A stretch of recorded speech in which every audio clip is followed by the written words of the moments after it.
ہمارے ہاں یہ چلن چل نکلا ہے کہ جب ہم لوگوں کو مشاجرات صحابہ پر روکتے ہیں اور جمل الصفین پر بالخصوص بات کرنے سے منع کرتے ہیں اور دفاع صحابہ کی بات کرتے ہیں، تو وہ لوگ جو شیعی اثرات کے نتیجے میں پھیلے ہوئے افکار کا شکار ہو چکے ہیں اور اپنی لا علمی کی وجہ سے لوگوں کے اوپر ناسبی کا فتویٰ لگاتے نظر آتے ہیں، اپنے باطل اور گمراہ کن نظریات کی تشہیر کرتے نظر آتے ہیں۔ یہاں تک حالات سنگین ہو چکے ہیں کہ مختلف مسائل کی آڑ لے کر یہ خدا کے خوف سے بے بہرہ لوگ مومنوں کو ناسبی کہتے نظر آتے ہیں، لیکن بھائیو حقیقت اس کے برعکس ہے۔ ائمہ اہل سنت کی آراء اس معاملے میں بہت واضح ہیں، روزے روشن کی طرح عیاں ہیں۔ امام ابو حاتم الرازی اور امام ابو ذرہ الرازی رحمہ اللہ اجمعین فرماتے ہیں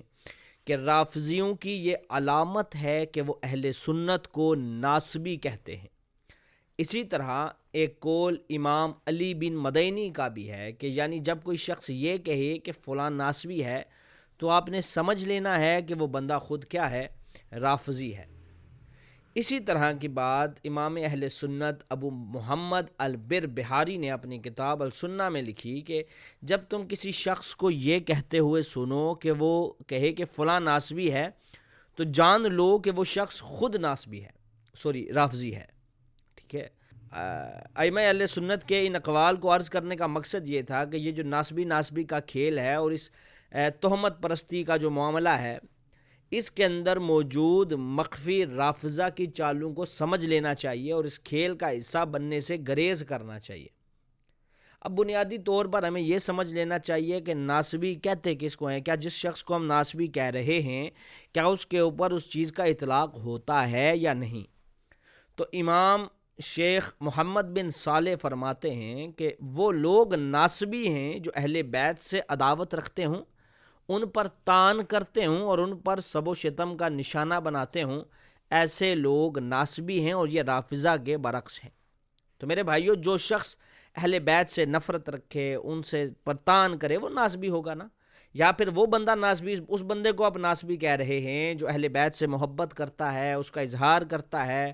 لیکن اہل بیت کے کسی فرد کی شخصی آراء سے یا عملی موقف سے علمی اور اجتہادی اختلاف رکھتا ہے،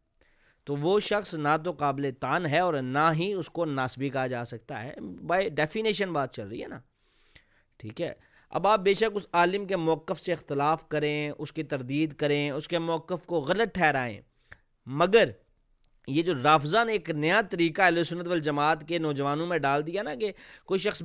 سوال بھی اٹھائے تو اس کو ناسبی کہنا شروع کر دینا چاہیے، یہ بالکل بے بنیاد ہے اور اس کا اہل سنت والجماعت کے منہج سے کوئی تعلق نہیں ہے۔ کیونکہ اگر اہل بیت سے محض علمی اختلاف اور اجتہادی تضاد کی باعث آپ ناسبی کھیلیں گے نا، تو پھر کتنے ہی کبار صحابہ اس تہمت کی زد میں آ جائیں گے جنہوں نے اہل بیت اطہار سے اور صحابہ اور صحابیات سے اختلاف کیا۔ کیونکہ آپ کو یہ بات ذہن میں رکھنی ہے کہ صرف آپ اختلاف کی بنیاد کے اوپر لوگوں کو ناسبی کہتے ہیں، بجائے اس کے کہ جو بائی ڈیفینیشن ہم نے آپ کو بتائی کہ ناسبی کی یہ ڈیفینیشن ہے، جو اہل بیت سے عداوت رکھے، جو اہل بیت پر طعن کرے، ان کو سب و شتم کا نشانہ بنائے،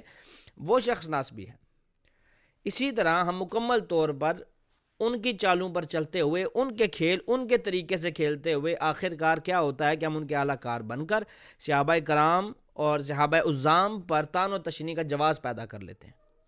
تو اللہ کا شکر ہے کہ ائمہ اہل سنت، علماء اہل حدیث میں کسی شخص میں کوئی بھی ناسبیت نہیں، لیکن پھر بھی ان کے اوپر جو شخص ناسبیت کا فتویٰ لگائے وہ ائمہ اہل سنت کی تصریحات میں، تعلیمات میں ان کے مطابق خود رافضی ہے اور خود گمراہ ہے۔ اللہ ہمیں ہمارے عقیدے کو، ہماری باتوں کو قرآن و حدیث کے مطابق اور سلف صالحین کے منہج پر کرے۔